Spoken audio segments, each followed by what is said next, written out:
Hello and welcome to the Target UPSC Prelims series of Drishti IAS. I am Ritu and today's session is about polity. As you already know that prelims is approaching, and by observing the current circumstances, we know that most of you are preparing for prelims 2025. So Drishti IAS has designed this particular series for you, and in this series we are going to cover up different session including polity, geography, economy and several other things which is related for your prelims examination. So we are going to talk about that. So there will be a focus on the current affairs thing. So let's discuss the first topic. So first of all, we are going to discuss about the what we can say collegium system. So why collegium system was in news? So here we can see the cutouts of several newspaper. SC declines plea against collegium system to protect public's best interest. Law Minister sidesteps query on plans to replace collegium system with fresh bill. Two Himachal Pradesh district judges move SC questions HC collegium picks. So what these cutout shows that this topic has been widely discussed into the mainstream media, and it's very important to have a discussion about the collegium system because there are chances that in prelims examination there can be a question from this session. So let's start our discussion on the collegium system.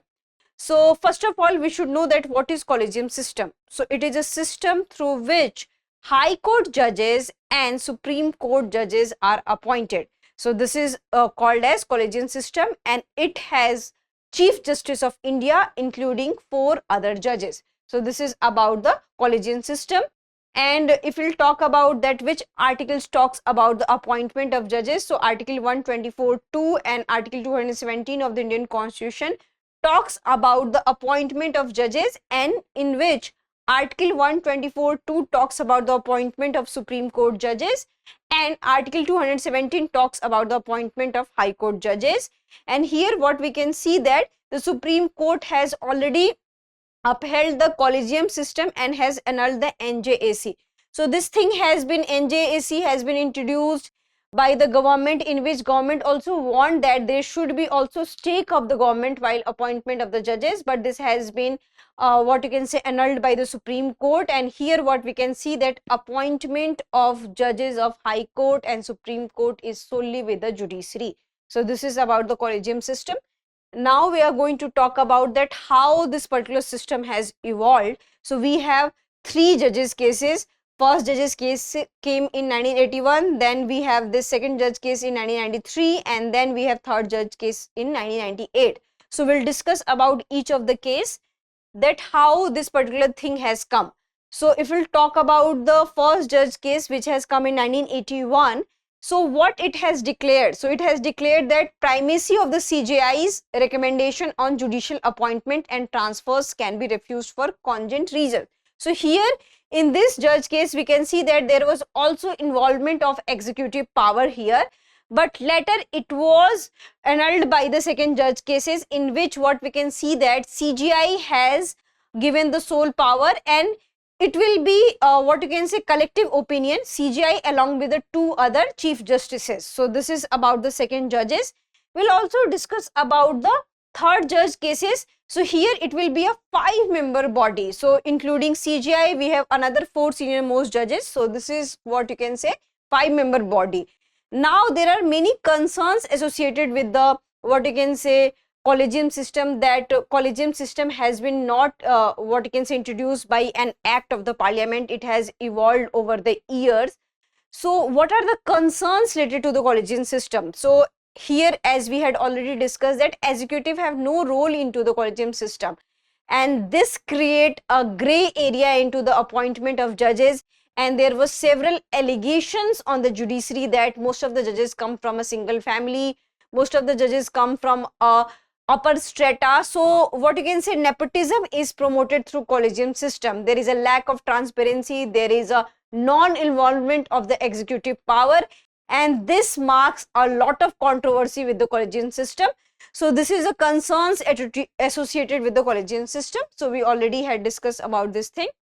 Now we are going to discuss about the can parties be de-recognized or deregistered? Explain. Election Commission must have power to de-recognize political parties for violations, Supreme Court told. Delhi HC rejects plea seeking deregistration, derecognition of AIMIM tantamount interference with fundamental rights. So here what we are going to talk about, here we are going to talk about the status of the party, that can any party got the status of state party, national party, what are the criteria to get such kind of the status, on what basis any party can be deregistered or derecognized. Do ECI has power to recommend such kind of the thing or deregister anything, who has the authority over it. So we are going to discuss onto that. So these are the cutouts which shows the importance of this particular thing. So first of all, we are going to talk about the what is derecognition. So derecognition is the withdrawal of recognition of a political party by the Election Commission of India. So here the stakeholder is mainly the ECI, Election Commission of India. And what are the disadvantages one derecognized party can have?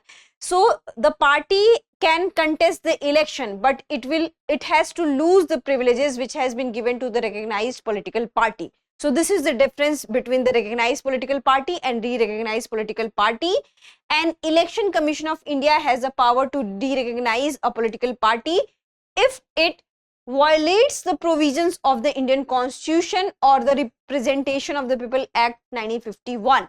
So there are certain grounds, and on the basis of certain grounds we can say that ECI has power to derecognize any political party. So let's discuss some more aspect of it. So recognized political party. So here a registered party is referred to as registered unrecognized political party. Political parties are recognized as a national or state party under the provisions of Election Symbols Reservation and Allotment Order 1968 Symbols Order by ECI. So to get state party status, to get national party status, you have to acquire certain percentage of the votes. You have to also acquire certain number of seats in Legislative Assembly and Lok Sabha. So we are going to talk about that. So let's see what are the criterias we have.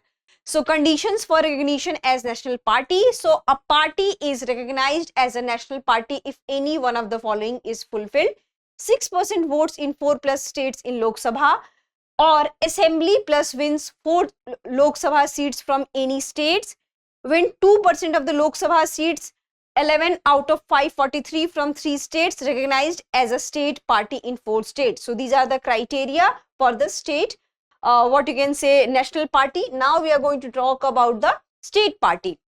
So a party is recognized as a state party if any one of the following is fulfilled: 6% votes in assembly election of the state plus 2 assembly seats, 6% votes in Lok Sabha election from the state plus 1 Lok Sabha seat, wins 3% of the assembly seats or minimum 3 seats whichever is higher, wins 1 Lok Sabha seat per 25 seats allotted to the state or any fraction thereof, secures 8% of the valid votes in Lok Sabha or assembly election of the state added in 2011. So here what is the difference between the national party and state party? You have to tell me into the comment section. So at least you have to point out one difference. Now we are going to talk about the registered party. So section 29A of the Representation of the People Act sets out the requirement for the registration of a political party with the ECI, and any political party that seeks registration should submit a copy of its constitution. Each document should declare that the party shall bear the true faith and allegiance to the Constitution of India. So here what we can see, that if you want to become a recognized party, if you want to become a registered party, then you have to abide by the constitutional values of this country. So here the constitution is the main, what you can say, text, and main in local language you can say that it is a main scriptures to be followed on. And it should also bear the allegiance to the principles of the socialism, secularism and democracy, and uphold sovereignty, unity and integrity of India. As you already know that these words are already enshrined in the Indian Constitution. So if any party wants to become registered and recognized party, then they have to abide by such kind of the words, and they have to declare that they are the secular party, they believe in sovereignty. So this is the constitutional value of the country. Now, what are the grounds for deregistration of political party? So if any party has got registered itself by fraud means, so in that case there will be deregistration.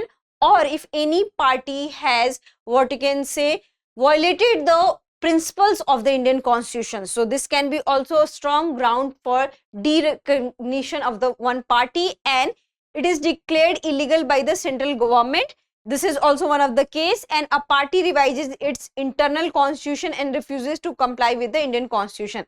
So we had already discussed that one party should follow the constitutional values, and if any political party says that we don't believe in socialism, we don't believe in sovereignty, we don't believe in secularism, in that case the ECI has right to derecognize that political party. Now we are going to discuss about the next topic, which is about promotion per se is not a fundamental right, Supreme Court. So we had already seen that there are so many protests and so many controversy and debates over the promotion. We had also seen this in the context of the SC/ST promotion, OBC promotion in the jobs. So this particular topic is highly debated. So let's see that what Supreme Court has to say about the promotion in jobs. So here we'll discuss about that. So Supreme Court has said that promotion is not a fundamental right for government servants in India, as the constitution does not prescribe criteria for filling promotional posts. This has been left to the discretion of the legislature and executive. So it is up to the political party who are into the government that they will decide that whether the promotion should be given or not. And here we'll talk about that what is fundamental rights. So these are the basic rights provided in the constitution, and in India we have 6 fundamental rights, and it is enshrined in part 3 of the Indian Constitution, and article associated with the fundamental right is 12 to 35 of the Indian Constitution. So let's discuss some more aspect of it. So do we have any provisions related to reservation in the Constitution? Yes, we do have provisions. Article 15(6) talks about reservation for economically weaker section. Article 16(4) talks about reservation in appointments for backward classes. Article 16(4)(a) reservation in promotion for SC/ST. Article 16(6) additional reservation for economically weaker section. And this is very highly debated topic, as you already know that there are many pros and cons associated with the reservation. Let's not go into that controversy, but as you already know that these things are very much important for prelims examination, because they can ask that which article is associated with which provision. So you should know this thing. And when it comes to the debate issues, this will be very much useful for your mains examination as well as interview perspective. So we'll discuss it later. And in our daily programs, we already had covered a lot about the pros and cons of reservations, why reservation is a controversial issue in this country, why reservation is highly debated. So we had also designed several videos for it, so do check that.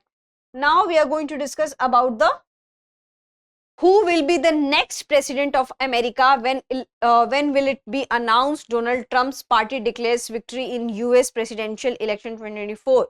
So since last 2-3 months, what we are discussing of, we always discuss about the Donald Trump's victory, Donald Trump policies, how Donald Trump is making tariff plans for the entire world, what is reciprocal tariff. So in these circumstances, it's very important to know the legal structure and know the constitutional structure of the president and how we can compare it with the Indian president. So we'll talk about it.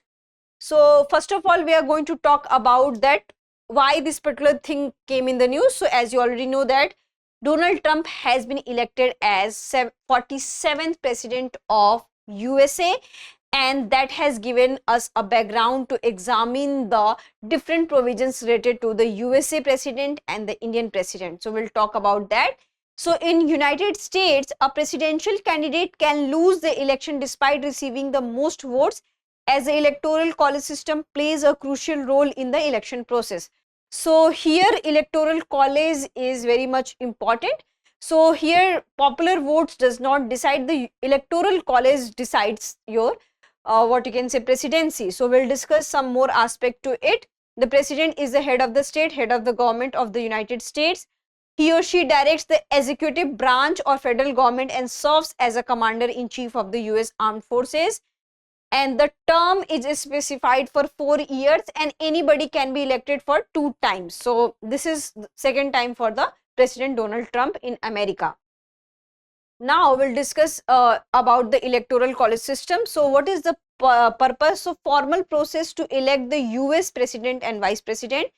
Citizens vote for the electors, not directly for the candidates. So this is the difference we have, and it has been originated by the US Constitution as a compromise between Congress and popular vote, and total electors 538 and one need 270 to win the election. What are the key issues? Candidate can win the popular vote but not the presidency. So this is the key point we have into the USA election. Now we'll talk about the electoral college system for Indian president. So here what is the composition we have? MPs, elected members of Lok Sabha and Rajya Sabha. This is very much important and this has been continuously asked in your prelims examination, so do check this composition. Then MLAs, elected members of all state assemblies plus Delhi and Puducherry. Then nomination needs 50 proposers, 50 seconders from electoral college. What are the voting process we have? Preferential voting system, ranked choice, not party based. So here if suppose that there will be 3 candidates, so one has to rank which preference they are giving to 1, then 2 and then 3. So this is the difference we have from the America. Then here we'll come to talk about the constitutional provisions related to the President of India. So we have Article 54, election of the President, Article 55, manner of the election of the President, Article 56, term of the office of the President, Article 57, eligibility for re-election, Article 58, qualification for election as President. So here in America, we have for 2 times one can be elected as a president. In the comment section, you have to tell me that what is the provision we have in the India.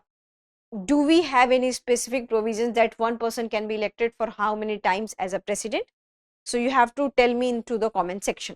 Now we are going to discuss about the MP High Court refuses protection to interfaith couple to register wedding under Special Marriage Act. As you already know that there are a lot of communal violence happening in the name of different religious marriages, and this has created a serious issue, and this has also created a background to discuss about the Special Marriage Act, that do we have any provisions that any interfaith couple or any intercaste couple wants to marry and they don't want to follow any religious scriptures or any religious rituals. In that circumstances, what can be the reason and what can be options? So we are going to talk about that.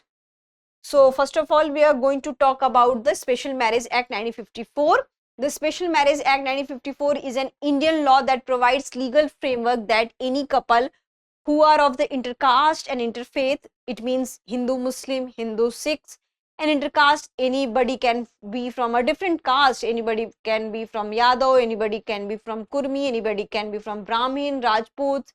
So it depends that if couple belongs to a different community, suppose that boy belongs to the Brahmin community, girl belongs to what you can say Chamar community. So there can be a different kind of things, and in that situation that creates a lot of problem because we see a lot of news about that interfaith couples are killed, interfaith couples are targeted, intercaste couples are targeted. We have a lot of casteism, that how a lower caste girl can marry to a higher caste man. So these kind of things still exist in our society.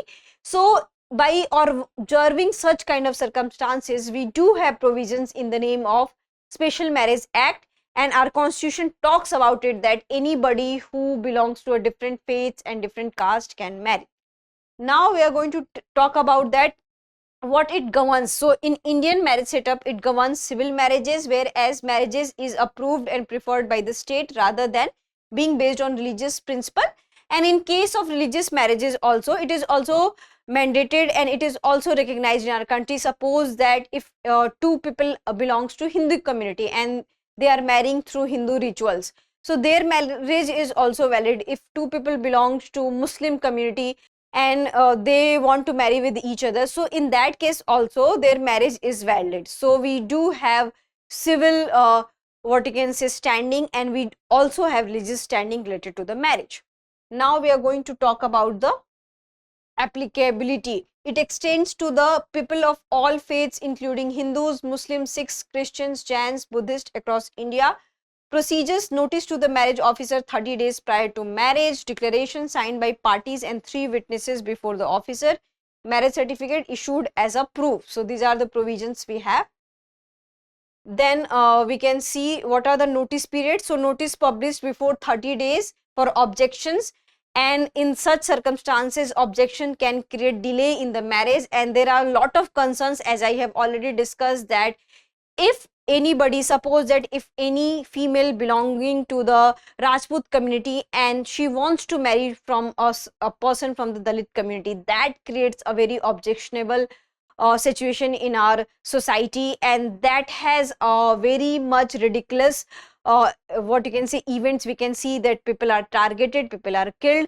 So despite of having constitutional measures, their rights are not protected, and this is what you can say a question that whether their marriage and whether their choices are constitutionally valid or not. Then in such circumstances this creates a question, and the answer is yes, they have right to exercise their freedom, they have right to, for their privacy, they have right to choose. So in such circumstances the article 19 and article 21 comes to the pictures, and if you are asking about that whether such couples are constitutionally valid or not, whether their marriages are constitutionally valid or not, then their marriages are constitutionally valid.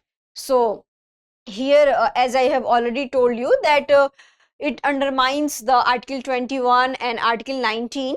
So here what we have seen, that if anybody is not letting anybody of interfaith couple to marry, if anybody is not letting any caste couple to marry, then in that cases they are violating the article 19 and article 21 for that particular couple. Now we are going to talk about the no party wins majority. What does a coalition government mean for economic reforms in India? So this time what we have seen, that after Lok Sabha election, the BJP, which is the current political party, ruling political party, could not secure the majority seats, and the BJP has to ask from the JDU and what you can say one political party from the South India that how they have to form the coalition government. So in that circumstances it comes to a discussion of the coalition government and what are the pros and cons related to the coalition government. So we are going to talk about that. So here what we can see, that for the first time since 1962 the government has returned for a third term. So we can see that there were 2 times in which Narendra Modi was prime minister and BJP has a full majority, but this time BJP does not have full majority, yet we have a person who is a prime minister from BJP because BJP got the maximum seats. So it is the largest political party we have, but it has not full majority. So this is the end of one party dominance in Indian political scenario. So we are going to talk about the coalition government. So what is a coalition government? So coalition government is a situation where one party cannot form a government and one party has asked another party to form a government. So in this case we can see that 2-3 parties are involved, LJP is also involved, and at least 2 parties are required to form a coalition government. So these are the things. So here in modern parliaments what we can see, that coalition generally occur when no single political party achieve the majority, and this happened in the case of this time Lok Sabha election. So if we'll talk about that, what are the characteristic of the coalition government, that there will be end of one dominance of one single political party. It will create more what you can say opportunity for the pragmatism. The others concerns will be also listened, and the party will be also always in this kind of compromise kind of situation, that we cannot dominate, we cannot have a dictatorship kind of rule. So they have to always seek opinions of the others. So this is the characteristic associated with the coalition government. We do have some disadvantages with the coalition government because the government has always this kind of fear that might be one of its supporters can snatch their support from the coalition government. In that situation the government will collapse, so there will be uncertainty in the parliament. So these are the concerns associated with the coalition government. But if we'll see in a better format that there are more positive sides to the coalition government. Now we are going to talk about the 2 lakh plus Nota votes in Indore, why Nota was introduced, its consequences. So this Lok Sabha election, Nota was also in news because Indore has given a massive result in which 2 lakhs Nota votes were there, and what we can see that Nota has come into the top 2 list. So that has created a discussion on the relevance of the Nota, which is the none of the above in the EVM ballot machine. So here we'll discuss about that, what is Nota. So we already know that in Indore, the Nota has secured more than 2 lakhs of the votes, and this is the highest ever for Nota in any constituency. Now we are going to talk about the what is Nota in the Indian elections. So here what we can see that we do have right to consent, but we also have right to dissent, and this is also one of the example. Nota is also one of the example of the dissent. What we have seen that we do have right to accept, also we have right to reject, and Nota is the best example of right to reject. So this is the thing.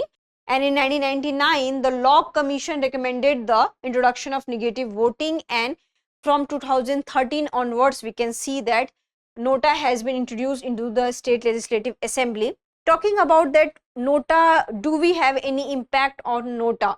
So in case when suppose that when Nota tops any constituency, and in the case of Indore what we have seen that Nota has secured the second number vote, but what happens if Nota has secured the first position? What will happen there?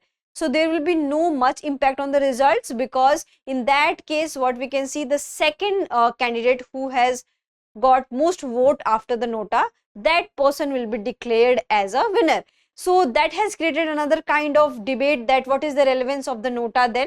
The relevance is that it shows the essence of democracy, that people are not happy with the candidates which many political party has proposed. So right to dissent is essence of the Indian constitution, what it advocated through the Nota. So this is about the Nota. Then we have another few discussion and other few topics, and one topic is related to the IT Act, and we have also various news related to the data protection, and this thing was widely discussed. AI was a lot of in news because we have seen that Ghibli trend, we have also seen the ChatGPT, we have also seen the deep research, and so many countries are introducing different kind of AI mechanism, and that is creating a different set of concerns and advantages related to the AI.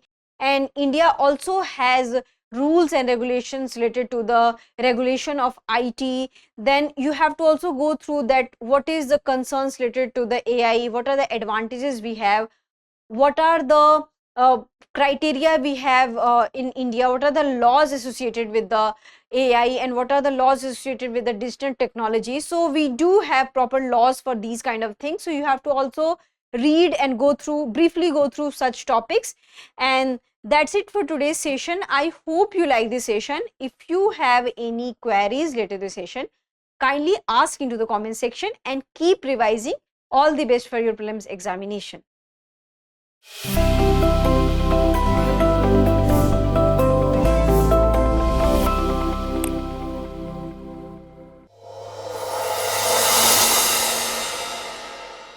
For more informative content, like, share and subscribe, and do not forget to press the bell icon to get the notifications.